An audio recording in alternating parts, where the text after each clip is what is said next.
ஒன்று சாமுவேலின் புஸ்தகம் 17ஆம் அதிகாரம் 29வது வசனத்தை வாசி. அதற்கு தாவீது, நான் இப்பொழுது செய்ததென்ன? நான் வந்ததற்கு முகாந்தரம் இல்லையா என்று சொல்லி, நாம் இந்த வசனத்திலிருந்து சில காரியங்களை நாம் பார்க்க போகிறோம். முதலாவதாக நாம் கண்களை மூடுவோம், சின்ன ஜெபம் செய்து அப்புறம் கர்த்தருடைய வார்த்தைக்கு நிறைய கடந்து போவோம். சர்வ வல்லமையுள்ள எங்கள் தகப்பனே, தேவனாகிய கர்த்தர் இம்மட்டும் எங்கள் மத்தியில் நடத்தி கொண்டிருக்கிற எல்லா தயவான காரியங்களுக்காய் ஸ்தோத்திரம். உம்முடைய கிருபை, இரக்கம், தயவு நாங்கள் கூடி வர பண்ணியிருக்கிறீர். ஒவ்வொருத்தரோடும் நீர் பேச வல்லமை உள்ளவராக இருக்கிறீர். ஒவ்வொருத்தரையும் நீர் ஆண்டவரை கொண்டு வந்திருக்கிறீர். இங்கே அவர்களுக்கு வந்ததுக்கு ஒரு முகாந்தரம் உண்டு ஆண்டவரே. இதை கொண்டு வந்த தயவுக்காக உமக்கு நன்றி. நீர் பேசும், நீர் இடைபடும் ஆண்டவரே. வரவேண்டியவர்கள் சீக்கிரத்தில் வந்து சேர கிருபை பாராட்டும். எங்கள் ஆண்டவர் இயேசு கிறிஸ்துவின் நாமத்தில் ஒப்பு கொடுத்து ஆசீர்வதித்து ஜெபிக்கிறோம் ஜீவனுள்ள நல்ல பிதாவே. அல்லேலூயா. ஒன்று சாமுவேலின் புஸ்தகம் 17ஆம் அதிகாரம் 29வது வசனம். அதற்கு தாவீது, நான் இப்பொழுது செய்ததென்ன? நான் வந்ததற்கு முகாந்தரம் இல்லையா என்று சொல்லி, இந்த 17ஆம் அதிகாரம் 1 சாமுவேலின் புஸ்தகத்தில் 17ஆம் அதிகாரத்தில் இருக்கிற சம்பவத்தை நாம் அறிவோம். இதற்கு அந்த சம்பவத்தை நான் உங்களுக்கு எக்ஸ்பிளைன் பண்ண வேண்டியதே கிடையாது. நீங்கள் சண்டே கிளாஸ்லேருந்து அதை கேட்டுக்கிட்டே வந்திருப்பீங்க. ஒருவேளை சண்டே கிளாஸ் போகாமல் நேராக சர்ச்சுக்கு வரவங்களாக இருந்தாலும் நீங்கள் கேட்டிருப்பீங்க. அந்த தாவீது கோலியாத் சம்பவத்தை நாம் கேட்டிருக்கிறோம். ஆனால் கோலியாத்தை தாவீது ஜெயித்தார் என்பது நம்ம எல்லாருக்குமே தெரியும். அதில் எந்த விதமான மாற்று கருத்தும் இல்லை. அது ஒரு மோட்டிவேஷனான மெசேஜ். நம்ம எல்லாருமே அதை மோட்டிவேஷனாக பார்க்குறோம். எப்படி பார்க்குறோம் அப்படின்னா, தாவீது ஜெயித்தது, ஆண்டவர் கிருபையாக அப்படி நம்மளையும் ஜெயிக்க வைப்பார், அவ்வளோ பெரிய கோலியாத்தை வீழ்த்தினார், நம்மளையும் ஆண்டவர் வீழ்த்த வைப்பார் அப்படின்ட்டு அதற்கு ஓமையாக நாம் உலகத்தை சொல்லி ஒரு மோட்டிவேஷ்னல் நிறைய மெசேஜை நாம் கேட்டிருக்கிறோம். அதில் எந்த விதமான மாற்று கருத்தும் இல்லை. ஆனால் ஒரு வெற்றியோ அல்லது வாழ்க்கையில் முன்னேற்றமோ உயர்வோ எது ஒன்றுமே சும்மா வருவது கிடையாது. எதுவுமே இல்லை, சும்மா வந்துடாது. இப்போ இந்த கடைசி காலத்தில் ஒரு விதமான உபதேசம் இருக்குது. அது வெளியே நிறையா இருக்குது. நீங்கள் டிவியில் கூட பார்த்துருப்பீங்க. அப்படின்னா என்னென்னா, கர்த்தர் உங்களை எந்த விதமான காரியமும் இல்லாமல் சும்மாவே ஆசீர்வதிப்பார். ஆசீர்வதிக்கிறோன்னு சொன்ன ஆண்டவர் என்ன பண்ணிடுவார்? ஆசீர்வதிச்சிருவார். அப்படி ஒரு காரியம் வேதத்தில் இல்லை, எங்கேயுமே இல்லை. கிரியை இல்லாத விசுவாசம் செத்தது அப்படின்னு இருக்கு. எல்லாவற்றுக்கும் ஏதோ ஒன்றை நாம் செய்ய வேண்டியிருக்கு. நாம் சும்மா படுத்து தூங்கிட்டே இருப்போம், கர்த்தர் நம்மளை அப்படியே உயர்த்தி மேலே கொண்டு போயிடுவார் அப்படின்னு எங்கேயுமே இல்லை. படித்தா தானே மார்க் வரும். நாம் படித்தா கர்த்தர் அதை ஆசீர்வதிக்கிறார். நம்ம படிக்கும்பொழுது படிக்கிற காரியங்களே ஞாபக சக்தி கொடுக்கறது கர்த்தர். ஏற்ற நேரத்தில் எழுத வைக்கிறது கர்த்தர். அதை திருத்தும் போது அந்த டீச்சர்ஸ்க்கு கொஞ்சம் நல்ல மைண்ட் இருக்கணும், நல்ல மூடில் இருக்கணும். அப்போ நாம் செய்ய வேண்டியதை நம்ம என்ன செய்யணும்? செய்யணும். நாம் எஸ்தர் பண்ண வேண்டிய அலங்காரத்தை பண்ணிக்கிட்டு போகணும். நம்ம செய்ய வேண்டியதெல்லாம் செஞ்ச பிறகு கர்த்தர் அவர்கள் கண்களிலே தயவு கிடைக்க பண்ணுவார். ஏன்னா நாம் செய்யறதுனால மட்டும் இல்லை, ராஜா நினைச்சார்னா எஸ்தர் அப்பயே கொன்று போட முடியும் இல்லையா? வசனம் அப்படிதான் சொல்லுது. ராஜா செங்கோலை நீட்டினார், அதனால எஸ்தர் பிழைச்சா. எஸ்தர் சொல்றாங்க, செத்தாலும் சாகுறேன். அப்ப நான் என்ன பண்ணாலும் தயவு கிடைக்கிறது கர்த்தர் கரத்தில் இருக்கு. ஆனா நான் செய்ய வேண்டியது என்ன செய்யணும்? செய்யணும். படிக்க வேண்டியதை படிக்கணும், செய்ய வேண்டிய காரியத்தை செய்யணும். இன்னைக்கு ஒரு குரூப் அப்படி இருக்கிறது. அப்போ இந்த இடத்துல நம்ம வாசிக்கிறோம், நான் தாவீது கோலியாத்தை ஜெயித்தான். பார்த்தீங்கன்னா வசனம் சொல்லுது, கோலியாத்து அவ்வளோ பெரிய ஆளு, தாவீது ஒன்றுமே இல்லாத ஆளு, கல்லெடுத்து அடிச்சாரு, கோலியாத்தை ஜெயிச்சிட்டாரு. இதான் மோட்டிவேஷனல் ஸ்பீச் இன்னைக்கு இருக்கிறதுல. அதனால் அப்படின்னா தாவீது எதுவுமே செய்யலையா? கர்த்தர் தாவீது கிட்ட என்னத்தை பார்த்தார்? வசனம் சொல்லுது, கர்த்தர் சொல்றாரு, தாவீதை தன் இருதயத்துக்கு ஏற்றவனாய் கண்டேன். அப்ப ஏதோ ஒன்று தாவீது கிட்ட இருக்குல்ல. மோசையை பார்த்து சொல்றாரு, என் வீட்டில் எங்கும் சும்மா சொல்லிட்டாரா? சும்மா சொல்லிட்டாரா? 80 வருஷம் பார்க்குறாரு. 40 வருஷம் எகிப்து, 40 வருஷம் மீதியான் தேசம், 80 வருஷம் பார்த்துட்டு சொல்றாரு, அவன் என் வீட்டில் எங்கும் உண்மை உள்ளவன். நினிவே ஜனங்களை பார்த்து நிறைய பேர் இப்ப சொல்றாங்க, நினிவேக்கு இறங்கின தேவன் நமக்கும் இறங்குவார்னு. சும்மா ஆண்டவர் இறங்கல, அவங்க 40 நாள் உபவாசம் இருக்கிறத பார்த்தாராமா. வசனம் சொல்லுது, அவர்கள் சின்ன குழந்தையிலேருந்து பெரியவங்க வரைக்கும் உபவாசம் இருக்கிறதை பார்த்துட்டு கர்த்தர் சொல்றாரு, அவர்கள் மேல் மனஸ்தாபப்பட்டு ஏதோ ஒன்று அவசியமாய்ப்படுகிறது, ஏதோ ஒன்று நம்ம செய்ய வேண்டி இருக்கிறது. அப்ப இந்த இடத்துல வசனம் சொல்லுது, தாவீது அவங்கள பார்த்து ஒரு கேள்வி கேட்கிறான், நான் வந்ததற்கு முகாந்தரம் இல்லையோ? அதை தான் உங்களுக்கும் நான் சொல்றேன். நீங்க இங்க வந்ததுக்கு தரிசன மோட்டிவ், கர்த்தருக்கு தரிசன பர்பஸ். கர்த்தர் ஒரு பர்பஸ் இல்லாமல், முகாந்தரம் இல்லாமல் இங்க யாரையுமே கூட்டிட்டு வரல. நான் எப்பவும் சொல்வேன், கர்த்தர் கரத்துல ஆக்சிடென்ட் அப்படின்னு ஒன்று கிடையாது. நம்ம சொல்றோம்ல, ஆக்சிடென்ட்டா நடந்துருச்சுங்க, சட்டனா நடந்துருச்சு, எதிர்பார்க்காம நடந்துருச்சு, இதெல்லாம் நமக்கு தான். கர்த்தருக்கு அந்த எதிர்பார்க்காமன்றது கிடையாது. ஆக்சிடென்டலி ஹேப்பன்டுவாங்க, அப்படிலாம் ஒண்ணுமே கிடையாது கர்த்தருக்கு. அவருக்கு எல்லாமே தெரியும். அப்போ உங்களை இங்க கொண்டு வந்து உட்கார வச்சிருக்கிறதும் அவருக்கு தெரியும். அப்ப தாவீது அந்த இடத்துக்கு ஒரு நோக்கத்தோடு தான் அழைத்து கொண்டு வரப்பட்டான். அந்த நோக்கம் தாவீதை ராஜாவாக்குவது. அப்போ உங்களையும் கர்த்தர் இங்க கொண்டு வந்ததுக்கு ஒரு முகாந்தரம் இருக்கிறது. ஒவ்வொருத்தருக்கும் கர்த்தர் ஒரு ஃபியூச்சர் பிளான் வச்சிருக்கிறார். Everybody have. வசனம் சொல்லுது, நம்முடைய காலங்கள் அவருடைய கரத்தில் வரையப்பட்டிருக்கிறது. நம்ம எல்லாருடைய காலங்களும் அவர் கையில வரையப்பட்டிருக்கிறாமா? அப்படி இருக்கும் பொழுது நம்ம அத்தனை பேரையும் அந்த காலத்துக்கு ஏற்ற மாதிரி தான் அவர் நடத்துறாரு. அதுக்கு ஏற்ற மாதிரி தான் நம்மளை நடத்துறாரு, மூவ் பண்றாரு. கர்த்தர் என்ன நினைக்கிறாரோ அது மட்டும்தான் நம்ம வாழ்க்கையில நடக்கும். நல்லா அதை மட்டும் மனசுல ஒன்று வச்சுக்கோங்க. அவர் நினைக்காதது நம்ம வாழ்க்கையில நடக்காது. ஒன்று அவர் சொல்றதை செஞ்சோம்னா நமக்கு ஆசீர்வாதம், உயர்வு. இல்லை அடமுடிச்சு செய்ய மாட்டோம்னா இருக்கிறதுலே தேவையில்லாத காரியங்கள் வந்து சேரும். ஆனால் கர்த்தர் செய்ய வைக்க வேண்டியது என்ன செய்வார்? கூடுமான வரைக்கும் செய்ய வச்சிருவார். 99.99%. யூதாஸ் மாதிரி போனவங்க இருக்கிறாங்க ஒரு சிலர். கர்த்தர் ஒரு நோக்கத்தோடு தான் அழைச்சாரு, அவங்க போயிட்டாங்க. ஆனால் நமக்கு ஆண்டவர், நான் என்னுடைய லைஃப்பை வச்சு அழகாக சொல்வேன், எங்கே போனாலும் திருப்பி கொண்டு வந்து அவருடைய சித்தத்துக்குள் செய்ய வைக்க தேவன் வல்லமை உள்ளவராக இருக்கிறார். ஆனால் அவர் சொல்கிற ரூட்லேயே போயிட்டீங்கன்னா நல்லது. இல்லை நான் வேற ரூட்டில் தான் போவீங்கன்னா நீங்கள் வேற ரூட்டில் போங்க. அந்த ரூட்டை கரெக்டாக அவர் நினச்ச மாதிரி கொண்டாடுவார். என்ன கொஞ்சம் சுற்றி வருவீங்க, டைம் எடுக்கும், பெட்ரோல் வேஸ்ட் ஆகும், டோல் வேஸ்ட் ஆகும், எல்லாம் வேஸ்ட் ஆகும். ஆனால் கரெக்டாக வந்து அங்கே தான் நிற்பீங்க. நீங்கள் நினைப்பீங்க நம்ம எங்கேயோ போனோமே, எங்கே வேணால் போங்க, தேவன் என்ன வச்சாரோ அதான் நடக்கும். அதை மாற்றவே முடியாது. ஏன்னா அவர் சொல்கிறாங்கல்ல, இந்த ஏஐ டெக்னாலஜியோடைய அட்வான்ஸ்டு வெர்ஷன் தான் நீங்களும் நானும் ஏஐ டெக்னாலஜியோட அட்வான்ஸ்டு வெர்ஷன். அது ஆர்டிஃபிஷியல் இன்டெலிஜென்ஸு, நம்ம நேச்சுரல் இன்டெலிஜென்ஸு. அதுக்கு ப்ரோக்ராம் எழுதின ஒரு ஆள் இருக்கிறாரு, நமக்கு ப்ரோக்ராம் எழுதின ஒருத்தர் இருக்கிறாரு. இது 6000 வருஷம் கழிச்சு கண்டுபிடிச்சாங்க, நம்மள 6000 வருஷத்துக்கு முன்னாடியே கண்டுபிடிச்சிட்டாரு. அவ்வளோதான். மற்றபடி இப்போ இவங்க கண்டுபிடிக்கிறதுக்கு முன்னாடிலாம் நம்மளாம் advanced AI technology, artificial intelligence மாதிரி நம்ம நேச்சுரல் இன்டெலிஜென்ஸ் நம்மளை ஆண்டவர் தான் அப்படி படைச்சு வச்சிருக்கிறாரு. அதை தாண்டி நம்ம ஒன்றும் செய்ய முடியாது. அப்போ கர்த்தர் கொண்டு வந்ததுக்கு ஒரு முகாந்தரம் இருக்கு, நம்ம எல்லாருக்கும் ஒரு நோக்கம் இருக்கு. ஸோ எவ்ரிபடி எல்லாரையுமே அவரவர்கள் ஸ்தானத்திலே கர்த்தர் ராஜாவாக்க விரும்புகிறார், உயர்த்த விரும்புகிறார். இங்கே ஆண்டவர் யாரையுமே தரித்திரமா இருக்கணும்னு விரும்பவே இல்லை. எல்லாரும் நடுத்தரில் பிச்சை எடுக்கணும்னு கர்த்தருக்கு ஆசை இல்லை. எல்லாரும் வியாதிப்பட்டு சாகணும்னு கர்த்தருக்கு ஆசை இல்லை. நாம ரொம்ப கஷ்டப்பட்டு அப்படியே உருண்டு பிறண்டு இருக்கணும், அதெல்லாம் கர்த்தர் கிடையாது. கர்த்தர் நம்மளே சுகமா இருக்கத்தான் விரும்பினார். எத்தனை தடவை சொல்றாரு கவலைப்படாதிருங்கள், எத்தனை தடவை சொல்றாரு பயப்படாதிருங்கள், எத்தனை தடவை சொல்றாரு நான் உங்களுக்கு இருக்கிறேன், என்னிடத்தில் வாங்க. அதெல்லாம் எதுக்கு ஆண்டவர் சொல்றாரு? நம்ம நல்லா இருக்கணுன்ற ஒரே காரணம் தான். சில வீட்டில் பெரியவங்க சொல்லுவாங்க, கர்த்தர் ஏன் தான் என்னை இப்படி சோதிக்கிறாரோ அப்படிம்பாங்க. அவர் எங்க சோதிக்கிறார்? அவர்லாம் நம்மளை சோதிக்க ஆரம்பிச்சார்னா யோபு மாதிரி போயிடுவோம். இதே மாதிரி தான் நம்ம நினைச்சுக்கிறோம். கர்த்தர் ஒருவனையும் சோதிக்கிறது இல்லை. வசனம் தெளிவா சொல்லுகிறது, சோதிக்கப்படுகிற எவனும் தேவனால் சோதிக்கப்படுகிறேன் என்று சொல்லாதிருப்பானாக. ஆண்டவர் சோதிக்கிறது இல்ல, அவர் ஒரு ரூட்டு காட்டுறாரு, அந்த ரூட்ல போகாம வேற ரூட்ல போனா நம்ம ரூட்டுக்கு திருப்பறதுக்கு சில வேலைகளை செய்வாரு, அதுக்கு பேரு சோதனை. நான் சொல்றேன், அவர் சொல்ற ரூட்லயே போயிட்டோம்னா ஒண்ணுமே ஆகாது, ஒண்ணுமே நடக்காது. கரெக்டா கொண்டு வந்து சேர்த்துருவாரு. நம்மளாதான் போய் தேடி பிடிச்சி எதையாவது ரொம்ப விலை கொடுத்து வாங்கிறது. அப்போ தாவீதை கொண்டு வந்தது போலதான் உங்களையும் இப்ப கொண்டாந்து இருக்கிறாரு. ஒவ்வொருத்தருக்கும் ஒரு ஃபியூச்சர் வச்சிருக்கிறாரு. உங்க ஸ்தானத்திலே கர்த்தர் உயர்த்தி உங்களை ராஜாவாக உட்கார வைக்க ஆசைப்படுகிறார். இதுல தாவீது எடுத்த உடனே கோலியாத்தை ஜெயிச்சிட்டானான்னு பாத்தீங்கன்னா, அவனுக்கு வேறு விதமான பிரச்சனைகள் கொஞ்சம் இருந்துச்சு. அந்த பிரச்சனையை தாண்டி வந்துதான் அவன் ஜெயிச்சிருக்கிறான். கோலியாத்தை ஜெயிச்சதை பத்தி நீங்க பார்த்திருப்பீங்க. கூழாங்கலத்தை அடிச்சாரு, அதை பண்ணாரு, இதை பண்ணாரு, எல்லாம் இருக்கு. அவனுடைய பாசிட்டிவ் சைடு கொஞ்சம் இருக்கு. கொஞ்சம் பேர் சொல்வாங்க, அவன் வந்து இஸ்ரவேலின் தேவனாகிய கர்த்தருடைய நாமத்தில் வருகிறேன் என்று சொன்னான். இதெல்லாம் நீங்க கேட்டிருப்பீங்க. ஆனா தாவீது ஃபேஸ் பண்ண வேற சில கொஞ்சம் விஷயங்கள் இருக்கு.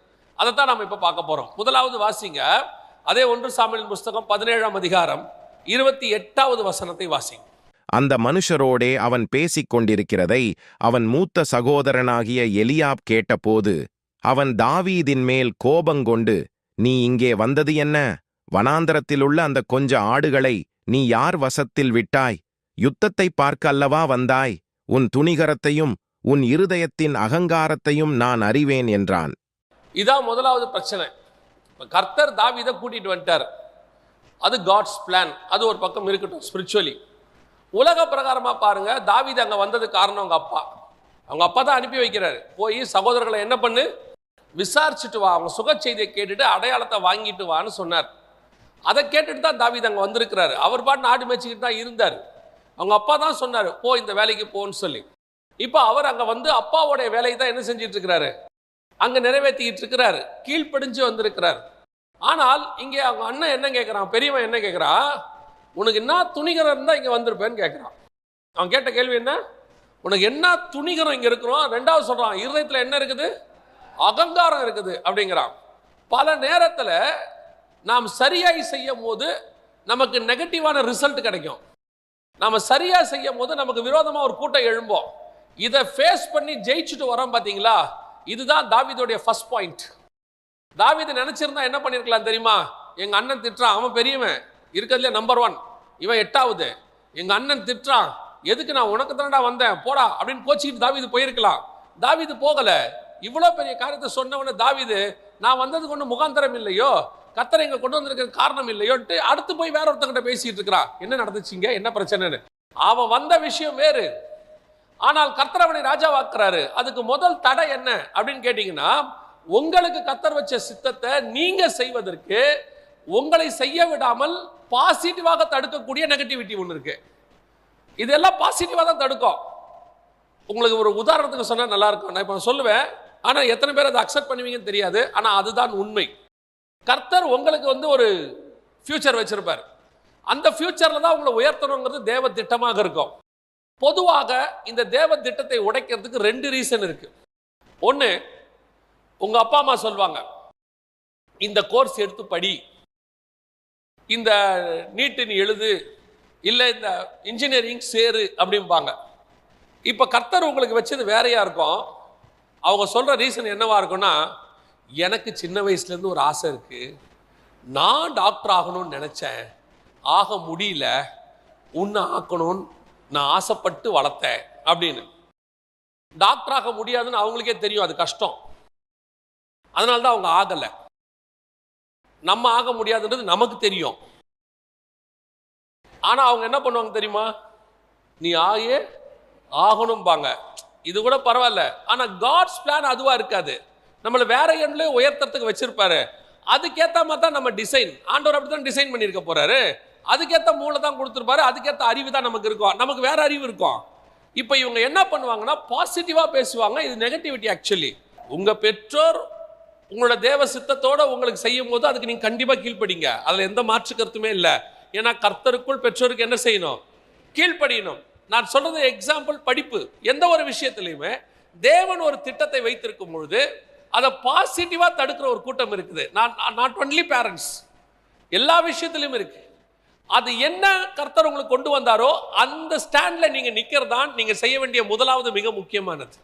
அப்படி இருக்கும் பொழுது பல நேரங்களில் கர்த்தர் உங்களுக்கு வச்ச திட்டம் என்ன என்பதை நீங்கள் புரிஞ்சுக்கணும். எதுக்கு ஆண்டவர் வச்சிருக்கிறாரு, நீங்க எல்லாருமே ஒரு இன்பில்ட் மெமரியோட தான் வந்திருக்கிறீங்க. இங்க காட் உங்களுக்குள்ள ஒரு இன்பில்ட்டான பிளானை வச்சு தான் அனுப்புனாரு. அதான் திருப்பி சொல்றேன், நீங்க யாருமே இங்க ஆக்சிடென்டா கிடையாது. இங்க வந்ததும் சரி, உலகத்துக்குள்ள வந்ததும் சரி, கர்த்தர் ஒரு திட்டத்தோட உங்களை கொண்டு வந்தார். அது திட்டம் என்ன, அதை முதல்ல காடு கிட்ட கேட்கணும்.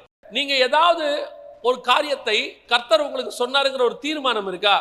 நீங்க என்ன முடிவெடுக்கிறீங்க? 10th முடிக்கும் போது என்ன குரூப் எடுக்கணும், ஃபர்ஸ்ட் குரூப் என்ன எடுக்கணுமா, செகண்ட் குரூப் எடுக்கணுமா? ஒன்று வீட்டில் கொடுக்குற ப்ரெஷர், நீ டாக்டர் ஆகணும், இன்ஜினியர் ஆகணும், ஃபர்ஸ்ட் குரூப். இல்லைனா ஃப்ரெண்ட்ஸ் எல்லாம் இப்போ பேசிக்கிறீங்க, நம்ம இதை எடுத்தால் ஈஸியாக இருக்கும், அதை எடுத்தால் எடுக்கும். இது எல்லாமே ஒரு விதமான உலக பிரகாரமான ஆலோசனை. ஆனால் தேவன் உங்களுக்கு என்ன வச்சாருன்னு பார்க்கணும். அதை எடுக்க விடாமல் தடுக்கிற ஒரு கூட்டம் இருக்கும். அதை ஜெயிக்கிறது தான் ரொம்ப முக்கியம். ஒரு 4000 வருஷத்துக்கு முன்னாடி நடந்த ஒரு சம்பவம் சொல்றேன். இன்னைக்கு அது பாசிபிலிட்டியா நீங்க எனக்கு சொல்லுங்க. ரெபேக்கால பொண்ணு பார்த்துட்டு வந்து, பொண்ணு பார்த்துருவாரு, ஊழியக்காரர் பார்த்துருவாரு. பார்த்து முடிச்ச உடனே லாபான் சொல்லுவாரு, ஓகே ரைட் எல்லாம் முடிச்சாச்சு. இப்ப லாபான் ஒரு வார்த்தை சொல்லுவாரு, பெண்ணின் வாய்ப்பிறப்பை கேட்போம் அப்படிம்பாரு. பொண்ணுகிட்டயும் ஒரு வார்த்தை கேட்டுக்கலான்னு. போன ஜென்ரேஷன் வரைக்கும் அதுக்கு வாய்ப்பே இல்லை.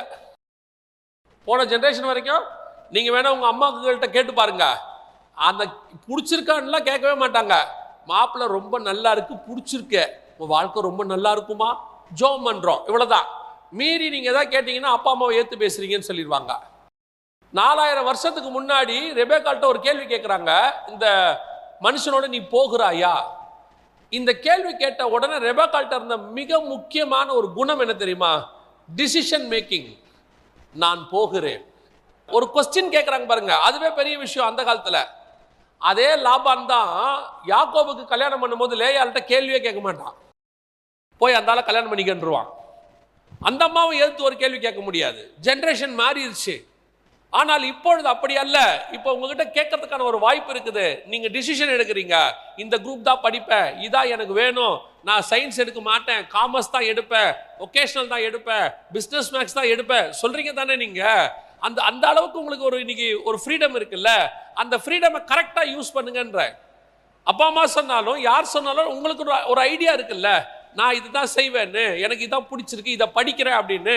அதே மாதிரி உங்களுடைய ஃபியூச்சருக்கு கர்த்தர் ஒரு பிளான் வச்சிருப்பாரு. அதை தேவ திட்டத்தோட சேர்ந்து முடிவெடுங்க. நான் ஆண்டவர் என்னை கொண்டு வந்ததுக்கு ஒரு நோக்கம் இருக்கு, அதன் அடிப்படையில் நீங்க போகணும், அதன் அடிப்படையில் உங்க பிளான் இருக்கணும். அதை தடுக்கிறதுக்கு நிறைய நடக்கும். அது ஃப்ரெண்ட்ஸ் வழியா நடக்கலாம், யார் வழியாலும் நடக்கலாம். ஒன்று மட்டும் உங்களுக்கு தெரியணும், கர்த்தர் என்னை இங்கே கொண்டு வந்ததுக்கு என்ன இருக்குது? ஒரு நோக்கம் இருக்கு. என்னை படிக்க வைக்கிறதுக்கு ஒரு திட்டம் இருக்கு. ஒரு இடத்துல என்ன பிளேஸ்மெண்ட் ஆஃபீஸில் வச்சிருக்கிறாரா, அதுக்கு ஒரு காரணம் இருக்கு. கர்த்தர் ஒரு இடத்தில் உங்களை கொண்டு போய் வைத்தால் அந்த இடத்தில் ஏதோ ஒரு திட்டத்தோடு தான் கர்த்தர் வைப்பார். அங்கே ஏதோ ஒன்று சொல்லி கொடுக்கறது தான் வைப்பார். ஸோ உங்களை அந்த இடத்துல இருந்து தூக்கிறதுக்கு நிறைய காரியங்கள் நடக்கும். ஆனால் நீங்கள் அதை பொறுத்து கொள்ளத்தான் வேண்டும். சில காரியங்களை அட்ஜஸ்ட் பண்ணணும். நான் சொல்றது உங்களுடைய பிசிக்கல் அபியூஸ் அதை சொல்லலை, அந்த விஷயத்தை நான் பேசலை. நான் பேசுறது என்னன்னா, பல விஷயங்களை கர்த்தர் உயர்த்தும் போது அந்த இடத்துல உங்களை நெகட்டிவிட்டி சொல்ற மாதிரி ஒரு பாசிட்டிவிட்டி. ஏன் இன்னும் இங்கே வேலை செய்யற, உடனே யூஎஸ்க்கு போடு வேலை, யூகேக்கு போடு, போட்டினா உடனே அங்கே போகலாம், இப்படி சொல்லிட்டே இருப்பான். கர்த்தர் உன்னை ஒரு இடத்துல வச்சதுக்கு ஒரு முகாந்தரம் இருக்கு. அங்க ஏதோ ஒன்று சொல்லி கொடுக்குறாரு, ஏதோ ஒன்று உருவாக்குறாரு. முந்தையெல்லாம் பார்த்தீங்கன்னா ஒரு ஆஃபீஸில் இருந்தால் 10 வருஷம் 5 வருஷம் கற்றுப்பாங்க. அவங்கள மாதிரி ஒரு எக்ஸ்பீரியன்ஸ் ஆனவங்க இருக்க மாட்டாங்க. இப்போ அப்படியே போயிட்டே இருக்கான், 3 மாதத்துக்கு ஒரு தடவை தாவிக்கிட்டே இருக்கான். தாவி தாவி தாவி அதைத்தான் இப்போ பெருசாக நினைக்கிறான். அவனால் ஒரு இடத்துல கடைசி வரைக்கும் நிற்க முடியல. அவனால் யாரையும் அட்ஜஸ்ட் பண்ண. இப்போ பாருங்க, அந்த குணம் குடும்பத்தில் வருது. ஒரு காலத்தில் என்னதான் பிரச்சனை வந்தாலும் அந்த அட்ஜஸ்ட் பண்ணுற குணம் இருந்துச்சு. இப்போ பாருங்க, இல்லை, உடனே நான் இருக்க முடியாது, நான் போகிறேன், நான் எங்கேயாவது போகிறேன், சேர்ந்து இருக்க முடியாது. சின்ன விஷயம் வந்த உடனே பிரிவு, இமிடியேட்டா. ஏன்? ஆஃபீஸில் பேப்பர் போடுற மாதிரி இங்கேயும் பேப்பர் போட்டுடுறான், டிவோர்ஸ் பேப்பர் போட்டுடுறான். உடனே முடியாது. என்ன அந்த அட்ஜஸ்ட்மெண்ட். இதை பாசிட்டிவா பேசுற ஒரு குரூப் இருக்கு. இன்னும் ஏன் கஷ்டப்பட்டு இங்க இருக்கணும்? இதை விட நல்ல வாழ்க்கை ஒன்று இருக்கு. நான் சொல்றேன், கர்த்தர் ஒரு இடத்தில் உங்களை உட்கார வைப்பாரானால் அதுல நீங்கள் கொஞ்ச காலம் தரித்திருங்கள், அதுல ஸ்டாண்டர்டா இருங்க. கர்த்தர்கிட்ட சொல்லுங்க, என்ன கர்த்தர் இங்க வச்சதுக்கு ஒரு முகாந்தரம் இருக்கு, இந்த ஆபீஸ் கூட்டு வந்ததுக்கு ஒரு முகாந்தரம் இருக்கு, இதை படிக்க வைக்கிறதுக்கு ஒரு முகாந்தரம் இருக்கு. பல நேரங்களில் நான் யோசிப்பேன், காரணம் இல்லாமல் எதையுமே கர்த்தர் செய்ய போகிறது இல்லை. நாம இருக்கிற இடம் நாம எதிர்பார்த்த மாதிரி எல்லாமே இருக்குன்னு சொல்ல முடியாது. நாம என்ன எதிர்பார்க்கிறோம்? நம்மளை சுத்தி எல்லாமே பீஸ்ஃபுல்லா இருந்தா கர்த்தர் சொன்னது அப்படின்னு. யோசேப்பை எல்லா சகோதரர்களும் வணங்குவாங்கன்னு ஆண்டவர் சொல்லிட்டாரு. ஆனா அதுக்கப்புறம் பாருங்க, எதுவுமே அவன் நினைச்ச மாதிரி இருக்காது. அடிப்பாங்க, உதப்பாங்க, வித்து போடுவாங்க, போர்த்திவார் வீட்டில் வேலைக்காரனா இருப்பான், ஜெயிலில் இருப்பான், எல்லாமே ஆப்போசிட்டா இருக்கும். கர்த்தர் ஒரு வாக்குத்தத்தம் பண்ணா எல்லாமே உங்களை சுத்தி பாசிட்டிவா இருக்கணும்னு அவசியம் இல்லை, எல்லாமே நெகட்டிவா இருக்கும். ஆனால் அவைகளுக்கு நடுவில் உங்களை பாசிட்டிவாக உட்கார வைக்க தேவன் வல்லமை உள்ளவராக இருக்கிறார். இஸ்ரவேல் ஜனங்களை கூட்டிட்டு போறாரு. எப்படி கூட்டு போனோம்? இப்போ நம்மள ஒரு ஊருக்கு எப்படி கூட்டு போகணும்னு நினைக்கிறோம்? மினிமம் குறைஞ்சபட்சம் ஃப்ளைட்ல போயிடணும்னு நினைக்கிறோம். இல்லை ட்ரெயினில் போறோமா, 3rd ஏசியாவது 2nd ஏசியாவது அப்படிதானே நினைக்கிறோம். பீஸ்ஃபுல்லா இருக்கணும். ஹைவேஸ்ல போறோமா, நல்ல காரு, நல்ல ஹைவேஸ்ல போனோம், எந்த கஷ்டமும் இருக்கக்கூடாது அப்படின்னு நினைக்கிறோம். ஆனா யோசேப்போடைய டிராவல் பாருங்க, எல்லாமே நம்ம எக்ஸ்பெக்ட் பண்ணாத டிராவல். தானியோட டிராவல் எக்ஸ்பெக்ட் பண்ணாத டிராவல். இயேசு கிறிஸ்துவோடைய டிராவலை பாருங்க, எக்ஸ்பெக்ட் பண்ணாத டிராவல். வனாந்தரத்துக்கு போறாரு, அங்க ஒரு ஊருக்கு போனா கல்லெறிஞ்சு கொல்ல பார்க்கறான், ஒரு ஊருக்கு போனா மலைக்கு மேல இருந்து கீழே தள்ள பார்க்கறான், இன்னொரு பக்கம் ஏரோது கொலை பண்ண பார்க்கறான். இவ்வளோ பிரச்சனைக்கு நடுவில் காட்ஸ் வில்ல செஞ்சுக்கிட்டு இருக்கிறார். ஸோ காட் உங்களை ஒரு இடத்துல வைக்கிறாரு, ஒரு இடத்துல கூட்டு போறாருன்னா அதுக்கு பின்னாடி தேவனுடைய ஒரு பெரிய திட்டம் இருக்கும். சுத்தி இருக்கிற முதலாவது ப்ராப்ளம் என்ன அப்படின்னு கேட்டீங்கன்னு சொன்னா, உங்களை பாசிட்டிவா ஒரு நெகட்டிவ் உங்களுக்கு கொண்டு வந்து போடுவாங்க. பல நேரத்தில் இந்த டிசிஷனை தான் கரெக்டாக எடுக்கணும். எது ஸ்பிரிச்சுவல் டிசிஷன் பார்க்கணும், எது காட்ஸ் டிசிஷன் பார்க்கணும். உங்களுக்கு ஒரே ஒரு விஷயத்தை சொல்ற, அடுத்த பாயிண்ட்டுக்கு போறேன். ஒரு நாளும் உலக பிரகாரமான ஆசீர்வாதத்தை மேன்மையாய் வைத்து என்ன செய்யாதீங்க, முடிவெடுக்காதீங்க. ஏன்னா அந்த உலக ஆசீர்வாதம் ஒரு நாள் இல்லை ஒரு நாள் தொலைஞ்சு போகும். கர்த்தர் இங்கேயே நல்ல பொண்ணையோ பையனையோ கொடுப்பாரு, நல்ல ஸ்பிரிச்சுவல் பையனாக இருப்பார், நல்ல ஸ்பிரிச்சுவல் பொண்ணாக இருக்கும், கொஞ்சம் குறைவாக சம்பாதிப்பார். என்ன அவர் மும்பையிலே இருப்பார், இங்கேயே தான் இருப்பார், எங்கேயோ இருப்பார். இங்கே திடீர்னு அந்த நேரத்துலேருந்து எல்லாம் நல்ல பையன், ஆவிக்குரிய பையன் எல்லாம் இருக்கும், நல்ல ஊழியம் பண்ணுற பையன் எல்லாம் இருக்கும். திடீர்னு வரும் அமெரிக்காவிலிருந்து, மாப்பிள்ளை அமெரிக்காவில் இருக்கார், என்ன பண்ணுறாரு அவரை பற்றி ஒன்றும் தெரில, பட் கிறிஸ்தவ பையன் நான் தாமா, மாதம் 2 லட்சம் சம்பாதிக்கிறாரு. காதில் எது விழும் இப்போ, அமெரிக்கா அமெரிக்கா 2 லட்சம் கொடுத்து விட்டா 3வது மாதம் டிவோர்ஸ் ஆகி வந்து நிற்கிது, இங்கே பிரச்சனையாகி நிற்கிது. அவன் விரட்டி விட்டுறான். எதுக்கு சொல்கிறேன், பல நேரத்தில் இந்த சில வார்த்தைகள் காதில் பிசாஸ் போடுவான். பார்வைக்கு இன்பம் புசிப்புக்கு நல்லது மாதிரி தெரியும். அமெரிக்கான்னு நமக்கு மற்றதெல்லாம் மங்களா மாறிடும். அமெரிக்காவில் இருக்கிறவன் இங்கே வந்துகிட்டு இருக்கிறான். இப்போ எந்த ஒன்றுமே இதை வைத்து டிசிஷன் எடுக்காதீங்க. இந்த உலக ஆசீர்வாதம், வேலை, பணம் இதை வச்சு முடிவெடுக்கக்கூடாது. கர்த்தர் எனக்கு என்ன வச்சிருக்கிறாருன்னு பார்க்கணும். அதுதான் முடிவு பரியந்தம் நடத்துவதற்கு வல்லமை உள்ளதா இருக்கு. அல்லேலூயா. முதலாவது தாவீதுக்கு இருந்ததான ஃபர்ஸ்ட் பிரச்சனை என்னன்னா, அவனுக்கு கூடவே இருக்கிறவங்க நெகட்டிவிட்டி. ஏன் வந்த, எதுக்கு வந்த, உடனே போ திரும்பி. காட்ஸ் வில்லுக்கு அகைன்ஸ்டா சொல்றாங்க. அவங்க சொல்றது உலக பிரகாரமா கரெக்ட். ஆடுகளை எங்க விட்ட, இப்படிதான் இருக்கும். அடுத்த வார்த்தை தாவீதுக்கு வந்த அடுத்த பிரச்சனை என்ன வாசிங்க. 1 சாமுவேல் 17ஆம் அதிகாரம் 33வது வசனம் வாசிங்க. அப்பொழுது சவுல் தாவீதை நோக்கி, நீ இந்த பெலிஸ்தரோடு எதிர்த்து யுத்தம் பண்ண உன்னால் ஆகாது, நீ இளைஞன், தன் சிறு வயது முதல் யுத்த வீரன் என்றான். இது 2வது பிரச்சனை என்ன தெரியுமா, முதல்ல உள்ளுக்குள்ள இருந்தே நம்மளை செய்ய விடாம தடுக்கிறதுக்கு ஒரு வேலை நடந்துச்சு. 2வது ஒரு விஷயம் என்ன தெரியுமா, இப்போ ராஜா கூப்பிட்டு பேசுறாரு தாவீது கிட்ட. அவர் பேசுற விஷயம் என்னன்னா, இவங்கிட்ட இருக்கக்கூடிய மைனஸை பேசல, எதிரிகிட்ட இருக்கிற பிளஸ்ஸை பேசுறாரு. உன்னால முடியாது, அவன் பெரிய ஆளு. ஆவிக்குரிய வாழ்க்கையில சரி, உலக பிரகாரமாகவும் சரி, கர்த்தர் உங்களை கூட்டிட்டு வரும் பொழுது உங்களுக்குள்ள இருக்கக்கூடிய 2வது பிரச்சனை, உங்களுக்கு எதிராக வரக்கூடிய 2வது பிரச்சனை என்னன்னா, நீங்க வாலிபர்களா இருப்பீங்க. இப்போ உலக பிரகாரமா நான் சொல்றேன், அப்புறமா ஸ்பிரிச்சுவலாகவும் சொல்றேன். சில விஷயங்களை சொல்லும் போது நமக்கு என்ன சொல்லி கொடுப்பாங்க, அதெல்லாம் நமக்கு எதுக்குப்பா, அவங்கள ஏற்று நிற்க முடியாது, நம்மளால அந்த அளவுக்குலாம் பண்ண முடியாதுப்பா, அதெல்லாம் நம்மளால வேணாம்ப்பா, நமக்கு எதுக்குப்பா, நம்ம இப்படியே போயிடுவோம்ப்பா அப்படிம்பாங்க. இப்படியே போயிடலாம்ப்பா நினச்சா கர்த்தர் உங்க மேல வச்ச திட்டம் என்ன செய்யாது. ஏன்னா உங்களுக்குள்ள கர்த்தர் வச்சது வேற திட்டம். இந்த திட்டத்தை உருவாக்கும் பொழுதே கர்த்தர் உங்களுக்குள் தேவையான எல்லா எபிலிட்டியும் வச்சிருக்கிறார், எல்லாத்தையும் வச்சுட்டார் உள்ளேயே. ஆனா வெளியே யாருக்கும் தெரியாது.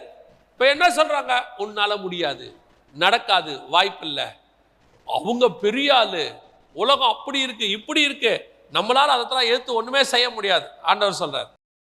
இப்ப நான் ஸ்பிரிச்சுவாலிட்டியில சொல்றேன், பலரை ஆண்டவர் ஊழியத்துக்காக அழைக்கிறார். அநேகருக்கு ஆண்டவர் ஸ்பிரிச்சுவலி பிளான் வச்சிருக்கிறார், ஸ்பிரிச்சுவலி மினிஸ்ட்ரி பிளான் வச்சிருக்கிறார். ஆனால் சொல்லும் போது என்ன சொல்லி கொடுப்பாங்க அப்படின்னு கேட்டீங்கன்னா, இந்த ஸ்பிரிச்சுவாலிட்டியில் இருக்கிற பாசிட்டிவை சொல்ல மாட்டாங்க. நீ ஊழியத்துக்கு போனா எப்படி சமாளிப்ப, நீ போனா எப்படி சர்வை பண்ணுவ, யார் உனக்கு என்ன கொடுப்பா பாரு, எவ்வளோ பேர் கஷ்டப்படுறாங்க அப்படின்பாங்க. இதை கேட்கும் போதே நமக்கு முதல்ல என்னவாயிடும், அவ்வளோதான், ஓ நம்மளால முடியாது போல அப்படிங்கிற முடிவுக்கு வந்துடுவோம். நான் யூகேல ஒர்க் பண்ணிட்டு இருந்தேன். ஒர்க் பண்ணிட்டு இருக்கும்போது ஆண்டவர் இந்த மினிஸ்ட்ரிக்கு என்னை கூப்பிட்டாரு. பிரைட்டனுங்கிற இடத்துல தான் வேலை செஞ்சுட்டு இருந்தேன். அப்போ ஆண்டவர் கூப்பிடும் போது நான் உங்களுக்காக நான் சொல்கிறேன், அதாவது உங்களுக்கு அது யூஸ்ஃபுல்லாக இருக்குன்றதுக்காக சொல்கிறேன். அன்னைக்கு 1000 பவுண்டு சேலரி அவங்க ஊரில், நம்ம ஊருக்கு அன்னைக்கு 73,000 ரூபாய். நான் சொல்கிறது 2004. ஸோ காட் இந்த ஊழியத்துக்கு வர சொல்கிறார். வரும்போது மினிஸ்ட்ரிக்கு வரும்போது என்ன அங்கே இருக்கவங்க சொல்கிறாங்க, ஆண்டவர் எனக்கு வந்து விசா 6 மாதத்தில் ரினிவல் பண்ணணும், பட் ஆண்டவர் சொல்கிறார் ரினிவல் பண்ணாத, நீ மினிஸ்ட்ரிக்கு போ அப்படின்னு சொல்கிறார். அப்போ நான் ரினிவல் பண்ணலாமா வேணாமான்னு டபுள் மைண்டட் ஓடிட்டு இருக்கு. ஒரு பக்கம் ஆண்டவர் சொல்கிறார் போன்னு சொல்லி, ஒரு பக்கம் ஃப்ரெண்ட்ஸ் அட்வைஸ் பண்ணுறாங்க போகாத. அவங்க என்ன சொல்கிறாங்க அப்படின்னா, இந்தியாவுக்கு போய் என்ன பண்ண போகிற, அங்கே போய் என்ன உன்னால செய்ய முடியும், அன்றைக்கே எனக்கு திருமணமாகி ஒரு மக இருந்தா, நீ என்ன பண்ண போகிற, சர்வை பண்ணுறது கஷ்டம், இன்னொன்று பாரு இங்கே 70,000 73,000, உன்னால் அங்கே போய் இவ்வளோ சம்பாதிக்க முடியுமா, இதில் நீ பழக்கப்பட்டுட்ட, இதை பற்றியெல்லாம் சொல்கிறாங்க. ஒருத்தர் வந்து என்ன கேட்டார், சரி நீ போறிய, அடுத்த மாதம் உனக்கு என்ன வரும் கையில், சரி அதையாவது ஒரு யோசித்து பார்த்தியா, பிள்ளைக்கு எதாவது வாங்கணும்னா என்ன பண்ணுவ, இப்படிலாம் கேட்குறாங்க. ஆனால் இந்த பக்கம் ஆண்டவர் சொல்லிக்கிட்டே இருக்காரு, போ, உன்னை அனுப்புகிறது நான் அல்லவா, நீ போ நான் பார்த்துக்கிறேன், நீ போ நான் பார்த்துக்கிறேன். ஆனால் இவர் சொல்கிறாரு, எதுவும் தெரிய மாட்டேங்குது.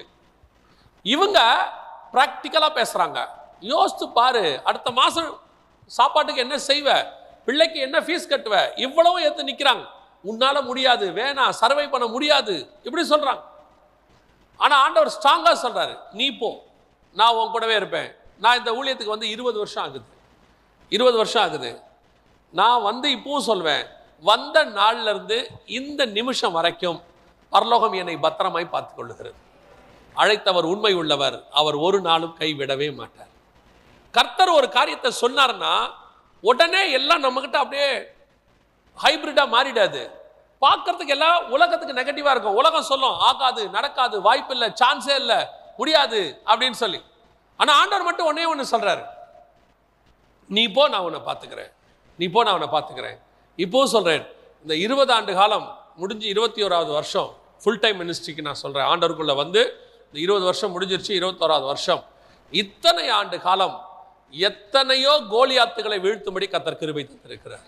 எதுக்கு சொல்ல வரேன் உங்களுக்குன்னா, தேவன் உங்களை அனுப்புகிறார் என்றால் உங்ககிட்ட இருக்கிற நெகட்டிவை பார்த்து முக்கியம் இல்லை, அவங்ககிட்ட இருக்கக்கூடியதான பாசிட்டிவை பார்க்க வேண்டாம். நம்ம கூட ஒருத்தர் இருக்கிறாரு, அவர் அனுப்புகிறவர், அவர் நம்மை ராஜாவாக மாற்ற வல்லமை உள்ளவராக இருக்கிறார். ரெண்டாவது, நம்மகிட்ட இருக்கக்கூடிய மிக முக்கியமான விஷயம் இதுதான், நடக்காது, ஆகாது, முடியாது, ஏன்னா அது ரொம்ப பெருசு. அதுக்கு அந்த இடத்துல போய் நம்ம என்ன பண்ண போறோம், சில நேரத்தில் கேட்பாங்க.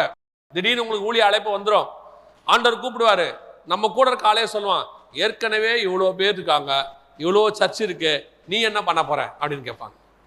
சிலர் சொல்லுவாங்க, இந்த இடத்துல உன்னால என்ன பண்ண முடியும், பேசாம இங்கிருந்து அங்க போயிரு. இப்பவும் சொல்றேன், ஆண்டவர் நினைச்சார்னா எருசலேம்ல அடிமையா மாற்றவும் முடியும், பாபிலோன்ல ராஜாவாக மாற்றவும் முடியும். எந்த இடத்திலும் கர்த்தர் நம்மை உயர்த்த வல்லமை உள்ளவராக இருக்கிறார். அல்லேலூயா. கடைசியாக ஒரு காரியம் சொல்லிட்டு நான் முடிக்கிறேன். தாவீது ஃபேஸ் பண்ண 3வது மிக முக்கியமான விஷயம் வாசிங்க. 1 சாமுவேல் புஸ்தகம் 17ஆம் அதிகாரம் 38, 39 வாசிங்க. 38 ஃபர்ஸ்ட் வாசிங்க. சவுல் தாவீதுக்கு தன் வஸ்திரங்களை உடுத்துவித்து வெண்கலமான ஒரு சீராவை அவன் தலையின் மேல் போட்டு ஒரு கவசத்தையும் அவனுக்கு தரிப்பித்தான். அடுத்து 3வது மிக முக்கியமானது. இப்போ வீட்டுக்குள்ள இருந்து, பக்கத்துல இருந்து, நெருக்கத்துல இருந்து ஏற்படக்கூடியதான அந்த எதிர்ப்பை தாவீது தாண்டிட்டான் அண்ணனை. 2வது, எதிரியோடைய பலம், உலகத்தில் இருக்கக்கூடிய பிரச்சனைகள், போராட்டங்கள், அதனுடைய மாயை, அதை சொல்லி பயமுறுத்துற காரியங்கள், அதையும் தாவீது தாண்டிட்டான். இப்போ ஓகே, கர்த்தர் சொன்ன இடத்துக்கு வந்துட்டான். இப்போ கோலியாத்துக்கிட்ட சண்டை போடுறதுக்கு அவனுக்கு பர்மிஷன் கிடைச்சிருச்சு. ஓரளவுக்கு கர்த்தர் சொல்றதை செய்யறதுக்கு நமக்கு என்ன கிடைச்சிருச்சு, ஒரு வாய்ப்பு கிடைக்குது. இப்போ இன்னொரு பிரச்சனை வருது. என்ன பிரச்சனை தெரியுமா, தாவீதுக்கு சவுலுடைய ட்ரெஸ்ஸையும், சவுலுடைய அந்த கேடகத்தையும், அடுத்து கவசத்தையும், அடுத்து சவுலுடைய பட்டயத்தையும் கொடுக்குறாங்க. அது தாவீதுக்கு என்னவா இருந்தது, பழக்கம் இல்லாத இருந்தது. நடந்து பார்த்தான். எப்பவுமே நான் உங்களுக்கு சொல்லக்கூடியது என்ன வச்சு சொல்றேன், கர்த்தர் உங்களுக்குன்னு ஒரு யூனிக்னஸ் கொடுத்திருப்பாரு, உங்களுக்கு ஒரு டேலண்ட் கொடுத்திருப்பாரு, உங்களுக்கு ஒரு வே ஃபிக்ஸ் பண்ணியிருப்பாரு. அதுல தான் நீங்க போகணும். இன்னொருத்தருடைய டேலண்டோ, இன்னொருத்தருடைய ஷேடோவோ, இன்னொருத்தருடைய வேவோ ஒரு நாளும் உங்களுக்கு பிரயோஜனப்படாது. நமக்கு நிறைய ரோல் மாடல்ஸ் இருக்கு, நம்ம எடுத்துக்கணும். அவங்கள நிறைய பேர் நம்ம பார்க்கிறோம், படிக்கிறோம், அவங்க கிட்ட இருந்து சில விஷயங்களை கத்துக்கிறோம். ஆனா நாம் அவர்கள் அல்ல, நாம் வேற. கர்த்தர் அதுக்கு தான் உங்களை கூப்பிட்டுருக்கிறார். நீங்க பாருங்க, யூனிக்னஸ் ஒன்று இருக்கு. என்னதான் யோசுவா மோசேக்கு பின்னாடி போய்கிட்டே இருந்தாலும், மோசேயை போல உன் கூட இருப்பேன்னு கர்த்தர் சொன்னாலும், மோசேயின் அழைப்பு வேறு, யோசுவாவின் அழைப்பு வேறு. ஒரு நாளும் யோசுவா மோசே ஆக முடியவே முடியாது, மோசே யோசுவா ஆக முடியாது. நீங்க பைபிள் அப்படி 2 பேரை காட்டுங்க பார்ப்போம், ஒரு இன்னொரு ஆளையும் காட்டுங்க பார்ப்போம், கிடையவே கிடையாது. ஆண்டவர் ஒவ்வொருத்தருக்கும் ஒரு யூனிக்னஸ் வச்சிருக்கிறார். அதுல தான் அவங்க நடக்கணும், அதுல தான் அவங்க சக்சஸ் பண்ணணும். சவுல் இதே கத்தி, இதே கவசம், இதே காரியங்களை போட்டுக்கிட்டு தான் கோலியாத்துக்கு பயந்துகிட்டு உட்கார்ந்துருந்தான். எல்லாத்தையும் அவனும் போட்டிருந்தான். அதை போட்டுக்கிட்டு தான் என்ன பண்ணிட்டு இருந்தான், பயந்துட்டு உட்கார்ந்தான். இப்ப சவுல் சொல்றான், இதை நீ போட்டுக்கப்பா, நீ தான் தைரியமா பேசுறிய. இவனுடைய தைரியம் அந்த கவசத்தில் இல்லை, கர்த்தரிடத்தில் இருக்கிறது. இன்னொருத்தருடையதான பேட்டர்ன் உங்களுக்கு ஒரு நாளும் ஒத்து வராது. உங்களுக்கு ஒன்று தெரியணும், எப்பவுமே கர்த்தர் எனக்கு ஒன்று வச்சிருக்கிறாரு, அதுல தான் நான் போகணும். கர்த்தர் ஒன்ன கூப்பிட்டது காரணம் வேற. நம்ம அத்தனை பேரும் ஒருத்தர மாதிரி வேணா மாறலாம், ஒரே மாதிரி மாறலாம். யார் மாதிரி தெரியுமா?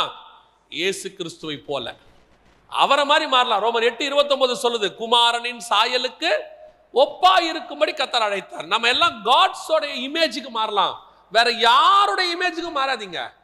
இன்னொரு ஆளை மாதிரி இருக்கிறதுக்கு கர்த்தர் உங்களை கூப்பிடவே இல்லை, உங்களை மாதிரி இருக்கிறதுக்கு தான் கூப்பிட்டாரு.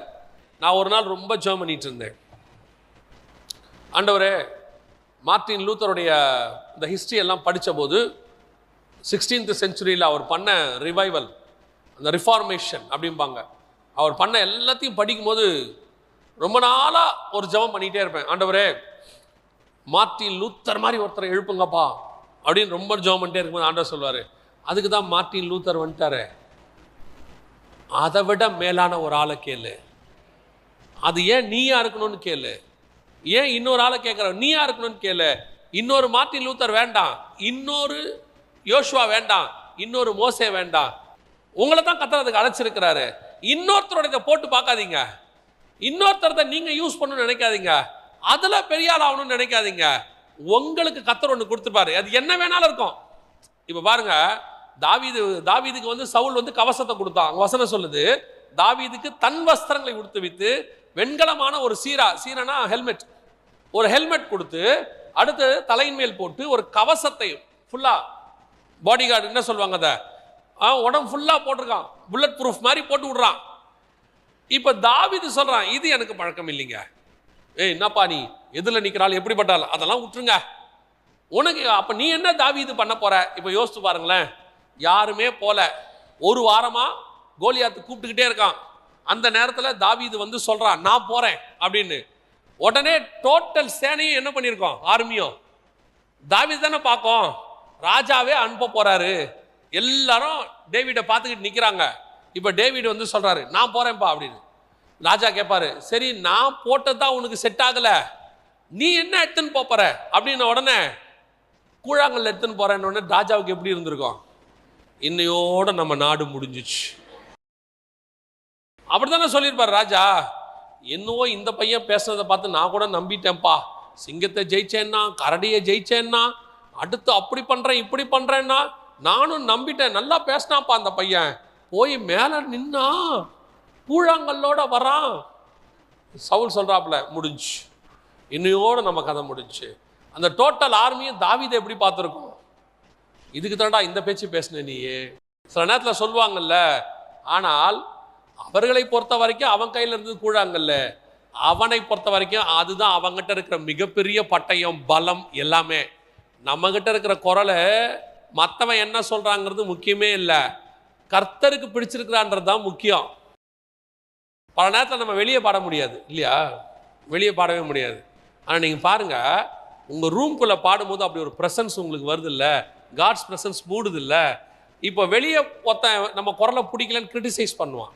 ஆனால் நான் இன்றைக்கும் சொல்லுவேன், என்னுடைய ப்ரேயர் அவரில் நான் பாடும்போது ஆவியானவர் என்னை நிரப்புகிறதை நான் அறிந்திருக்கிறேன். அந்த காட்ஸ் ப்ரெசன்ஸ் என் கூட இருக்கிறத ஃபீல் பண்ணியிருக்கேன். அதுக்கு நடுவில் இருந்து ஆவியானவர் பேசுகிறதை, எது உலகத்துக்கு உன்னிடத்தில் இருக்கிறது பலவீனமாய் தோன்றுகிறதோ உனக்கு அது பலமாய் கர்த்தர் மாற்ற வல்லமை உள்ளவராய் இருக்கிறார். நீ மற்றவனை பற்றியெல்லாம் யோசிக்கவே யோசிக்காத. அதனால நான் இப்பவும் சொல்கிறேன், உங்களுக்குன்னு ஒரு யூனிக்னஸ் வச்சுருப்பாரு. அது உங்கள் லாங்குவேஜாக இருக்கும், நீங்கள் பேசுகிறதா இருக்கும், எது வேணா இருக்கட்டும். அவங்க அதை நெகட்டிவாக சொல்ல, என்னப்பா இப்படி பேசுகிற, ஓ சர்ச்சில் பேசுகிற மாதிரியா பேசுகிற அப்படிம்பாங்க. அதெல்லாம் வேற, அது அவங்க இஷ்டம். கர்த்தர் என்னை அழைத்தது இதே, அந்த உலகம் எது டிராபேக்குன்னு சொல்லுதோ அதை வச்சுட்டு தான் கர்த்தர் நம்மளை கூப்பிட்டாரு, அதோடு தான் கர்த்தர் நம்மளை செலக்ட் பண்ணார். ஸோ தாவீதுகிட்ட இருந்த மூணாவது பிரச்சனை என்னன்னா, இவங்க எல்லாம் எதை ப்ளஸ்ன்னு சொல்கிறாங்களோ அவனுக்கு அது மைனஸாக இருக்குது. இவங்ககிட்ட இருக்கிறது எது ப்ளஸ்ஸோ உலகத்துக்கு அது மைனஸாக இருக்குது. இவங்க கவசம் பட்டயம் எல்லாம் சொல்கிறாங்க, இவங்ககிட்ட எதுவுமே இல்லை. பார்க்குறவங்களாம் சொல்லுவான், ஏப்பா அவன் சின்ன வயசுலேருந்து சண்டை போட்டுக்கிட்டு இருக்கிறான்பா, அவங்ககிட்ட போய் நிற்கிறதுக்கு ஒரு தகுதி வேணாமா சொல்லுவாங்க. அவங்கள பார்த்து என்ன பார்த்து, தகுதி வேணாமா, அது வேணாமா, இது வேணாமா. நான் சொல்கிறேன், நமக்கு இருக்கிற ஒரே தகுதி ஆண்டவராக இயேசு கிறிஸ்து ஒருத்தர் தான். நமக்கு விசிட்டிங் கார்டு காடு தான். உங்களுக்கு எனக்கும் ஏதோ ஒன்று கொடுத்துருப்பாரு, அந்த ஒன்றுலேருந்து மேலே கொண்டு வர அவர் வல்லமை உள்ளவராக இருக்கிறார். ஆமென். எத்தனை பேர் விசுவாசிக்கிறீங்க? எத்தனை பேர் நம்புறீங்க? உங்கள் அத்தனை பேரையும் கர்த்தர் இங்கே கொண்டு வந்ததுக்கு ஒரு முகாந்தரம் உண்டு. அல்லேலூயா. அப்போ உங்கள் அத்தனை பேருக்கு முன்னாடியும் ஆண்டவர் இப்போ ஒரே ஒரு காரியத்தை சொல்கிறாரு. இன்றைக்கி நமக்கு நிறைய கோலியாத்துகள் இருக்கிறாங்க. பிசாசு கடைசி காலத்தில் எவனை விழுங்கலாமோ என்று வகை தேடி சுற்றி திரிகிறான். இப்போ கர்த்தருக்கு தேவை பெரிய பெரிய ஜாம்பவான்கள் என்று சொல்லக்கூடிய ஊழியக்காரர்கள் என்று சொல்லக்கூடிய சவுல்கள் அல்ல. இப்போ கர்த்தருக்கு தேவை தன்னை அப்படியே அர்ப்பணிக்கக்கூடிய தாவீதுகள். உங்கள்கிட்ட நிறைய நெகட்டிவிட்டி இருக்கும், உன் ஃபேமிலிக்குள்ளேயே உனக்கு எதிர்ப்பு இருக்கும், உங்கள்கிட்டயே சொல்லுவாங்க உன்னால் முடியாது, வாய்ப்பில்லை, செய்ய முடியாதுன்னு ஒரு நெகட்டிவான கமெண்ட் இருக்கும். உங்கள்கிட்ட இருக்கக்கூடிய பாசிட்டிவாக நெகட்டிவாக பேசுகிறவங்க இருப்பாங்க. இவ்வளோ நெகட்டிவிட்டி இருந்துச்சு தாவீதுக்கு அகைன்ஸ்டாக. அவன் ஒன்றே ஒன்று தான் சொன்னான், இதெல்லாம் எனக்கு அகைன்ஸ்டாக இருக்கு, ஒன்றே ஒன்று மட்டும் என்கிட்ட பாசிட்டிவாக இருக்கு. நீங்கள் எல்லாம் எந்த கர்த்தரை நிந்திக்கிறீங்களோ அந்த கர்த்தர் என்னோடு கூட இருக்கிறார். அதே தான் தேவன் உங்களுக்கும் சொல்கிறாரு. உங்ககிட்ட இருக்கிற நெகட்டிவிட்டியை பார்க்காதீங்க, எதிராக வரக்கூடிய கமெண்ட்ஸை பார்க்காதீங்க. நம்ம எதை பேசணும் ஒரு கூட்டம் என்ன செய்யும்? கிரிட்டிசைஸ் பண்ணிக்கிட்டே இருக்கோம், முடியாது சொல்லும், வேஸ்ட்டுங்க, உருப்படாதுங்க, லாய்க்கப்படாதுங்க, இதெல்லாம் எதிர்காலத்தில் ஜெயிக்காதுன்னு சொல்லுவோம். நான் சொல்கிறேன், உங்களை கர்த்தர் அழைச்சிட்டாருன்னா உங்களை முடிவு பரியந்தம் நடத்த வல்லமை உள்ளவராக இருக்கிறார். உங்கள்கிட்ட கொடுத்த விஷயம் சக்ஸஸுக்கான விஷயம்தான் கர்த்தர் வச்சிருக்கிறாரு. ஃபெயிலியருக்கான விஷயத்தை கர்த்தர் வைக்கவே இல்லை. ஏன்னா நம்முடைய காட் சக்ஸஸ்ஃபுல்லான காட், ஃபெயிலியர் காடே கிடையாது. பவுல் அதான் சொல்கிறாரு, எங்களை எல்லா இடங்களிலும் வெற்றி சிறக்க பண்ணுகிற தேவன் சொல்கிறாரு. ஸோ உங்கள்கிட்ட இருக்கிறது எது வேணா இருக்கட்டும். அவங்க சொல்லுவாங்க காமர்ஸ் குரூப்பை வச்சு என்ன பண்ணலான்னு கேட்பான், ஒகேஷனல் குரூப்பை வச்சு என்ன பண்ணலான்னு கேட்பான்.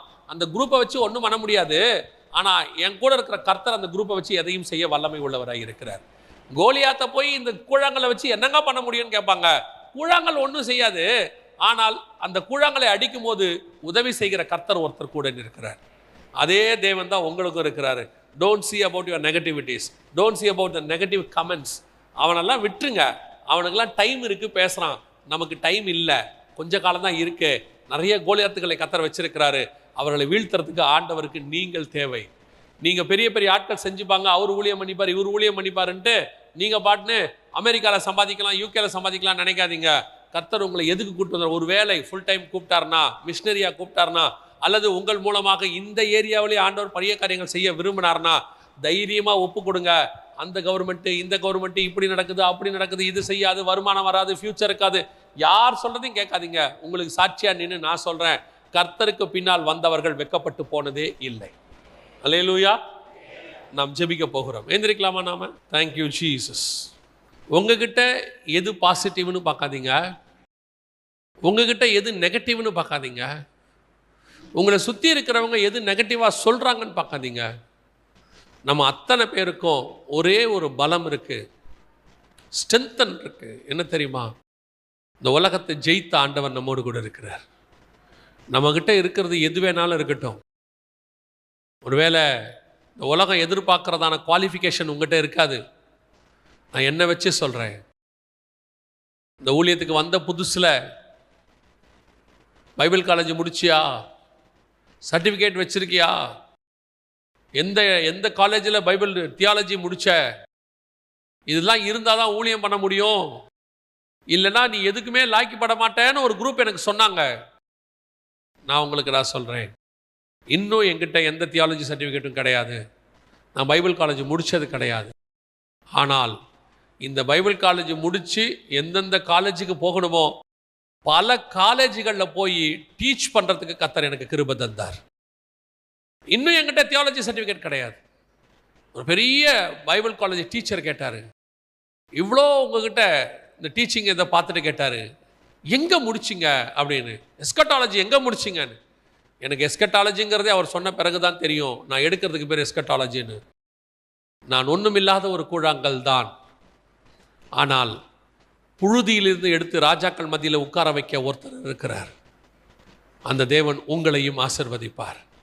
உன்னை அழைத்ததுக்கு ஒரு முகாந்தரம் இருக்கிறது, உன்னை கொண்டு வந்ததுக்கு ஒரு முகாந்தரம் இருக்குது. Don't see about your negativities. உங்கள்கிட்ட இருக்கக்கூடிய குறைவுகளை பார்க்காத. வரலையா? சில காரியங்கள் உனக்கு நேச்சராகவே வராது, உன் ஃப்ரெண்டுக்கு வரும். உலகம் சொல்லும் அவனுக்கு வருது, ஏன் உனக்கு வரல? ஆமாம், அவனுக்கு வரும், நமக்கு வராது. தென்னை மரம் மாதிரி மாமரம் வளராது உயரமாக, மாமரம் மாதிரி தென்னை மரம் அகலமாக மாறாது. ஒவ்வொருத்தருக்கும் ஒரு குவாலிட்டி இருக்குது. அதே மாதிரி தான் கர்த்தர் உனக்கு ஒரு குவாலிட்டி வச்சிருக்கிறார். அதில் உன்னை உயர்த்த அவர் வல்லமை உள்ளவராய் இருக்கிறார். அவருக்கேற்ற பிரோஜனமுள்ள பாத்திரமாய் உன்னை பயன்படுத்த விரும்புகிறார். அப்படி நீ கர்த்தருக்கு உன்னை ஒப்பு கொடுத்து, கர்த்தர் என்னை பயன்படுத்தணும், கர்த்தருக்காக நான் எழும்பணும், கர்த்தர் வீழ்த்த நினைக்கிற கோலியாத்துகளை என்னை கொண்டு வீழ்த்தணும், நான் இனி என்கிட்ட இருக்கிற நெகட்டிவிட்டியை பார்க்கல, என்னை சுற்றி சொல்கிறவங்க சொல்கிற நெகட்டிவ் கமெண்ட்ஸை நான் பார்க்கல, நான் கர்த்தருக்காக எழும்பி கர்த்தருக்காக ஏதாவது ஒன்று செய்ய போகிறேன் அப்படின்னு உனக்குள்ள ஒரு எண்ணம் வருமானால், இன்றைக்கி நீ ஒப்பு கொடுத்து ஜெபம் பண்ணு பார்ப்போம். ஆண்டவர்கிட்ட உன் கரங்களை ஆண்டவருக்கு நேராக உயர்த்தி, ஆண்டவரே உடைய கிருபையுள்ள கரத்தில் என்னை தாழ்த்துகிறேன், என்னை எடுத்து பயன்படுத்துங்கப்பா. மேபி என்கிட்ட இந்த உலகம் சொல்லக்கூடியதான குவாலிஃபிகேஷன்ஸ் இல்லாமல் இருக்கலாம், பல காரியங்கள் எனக்குள்ளே காணப்படாமல் இருக்கலாம். ஆனால் என்னை உம்முடைய கரத்தில் முற்றும் தருகிறேன் ஆண்டவரே, முற்றும் ஒப்படைக்கிறேன் ஆண்டவரே, என்னை எடுத்து பயன்படுத்துங்கப்பா. ஜெபிக்கிறவங்களாம் கரங்களை ஆண்டவருக்கு நேராக உயர்த்தி, சர்வ வல்லமையுள்ள எங்கள் தகப்பனே, தேவனாகிய கர்த்தர் கொண்டு வந்த இந்த வாலிப பிள்ளைகளுக்காக நன்றி. இந்த வார்த்தைகள் எங்கள் பிள்ளைகளுக்குள்ளே கிரியை செய்யட்டும், ராத்திரியிலே பேசட்டும். இங்கே இருக்கிற வாலிபர்களில் அநேகரை இந்த கடைசி காலத்தில் உமக்கென்று எழுப்ப ஆண்டவரே, ஒரு தாவீதை போல ஒரு பட்டயமாக எழுப்ப கர்த்தர் கிருபை பாராட்டுங்க. எத்தனையோ கோலியாத்துகள் வெளியே சுற்றிக்கிட்டு இருக்கிறாங்கப்பா, சபைக்கு ஜனங்களுக்கு விரோதமாக போராடிக்கிட்டு இருக்கிறாங்க.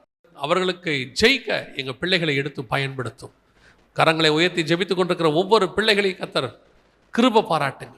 அவர்களுக்குள் இந்த வார்த்தைகள் கிரியை செய்யட்டும். எங்கள் ஆண்டவர் இயேசு கிறிஸ்துவின் நாமத்தில் ஒப்பு கொடுத்து ஜெபிக்கிறோம் எங்கள் ஜீவனுள்ள நல்ல பிதாவே.